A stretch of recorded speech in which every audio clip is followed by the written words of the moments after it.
Chapter 20. There happened to be there a wicked fellow, whose name was Sheba the son of Bichri, a Benjamite, and he blew the trumpet, and said, We have no portion in David, neither have we inheritance in the son of Jesse, every man to his tents, Israel. So all the men of Israel went up from following David, and followed Sheba the son of Bichri.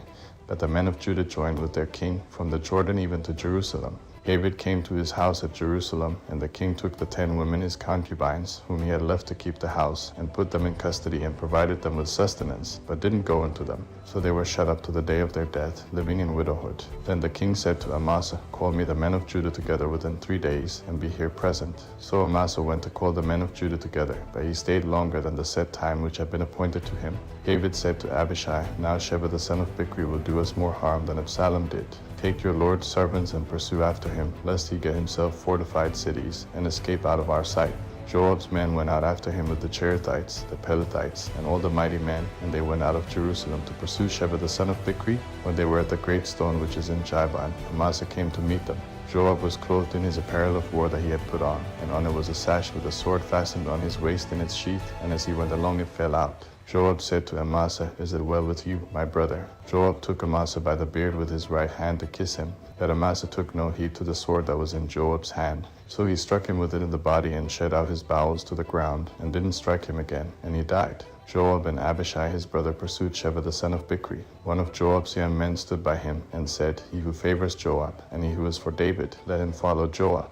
Amasa lay wallowing in his blood in the middle of the highway. When the man saw that all the people stood still, he carried Amasa out of the highway into the field, and cast a garment over him when he saw that everyone who came by him stood still. When he was removed out of the highway, all the people went on after Joab to pursue Sheba the son of Bichri. He went through all the tribes of Israel to Abel, to Beth-Maachah, and all the Berites. They were gathered together, and went also after him. They came and besieged him in Abel of Beth-Maachah, and they cast up a mound against the city, and it stood against the rampart, and all the people who were with Joab battered the wall to throw it down. Then a wise woman cried out of the city, Hear, hear. Please say to Joab, Come near here, that I may speak with you. He came near to her, and the woman said, Are you Joab?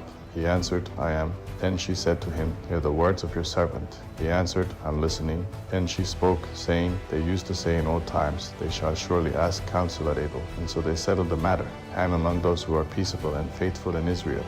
You seek to destroy a city and a mother in Israel. Why will you swallow up Yahweh's inheritance? Joab answered, far be it from me, that I should swallow up or destroy. The matter is not so, but a man of the hill country of Ephraim, Sheba the son of Bichri by name, has lifted up his hand against the king, even against David. Just deliver him, and I will depart from the city. The woman said to Joab, Behold, his head will be thrown to you over the wall. Then the woman went to all the people in her wisdom. They cut off the head of Sheba the son of Bichri, and threw it out to Joab.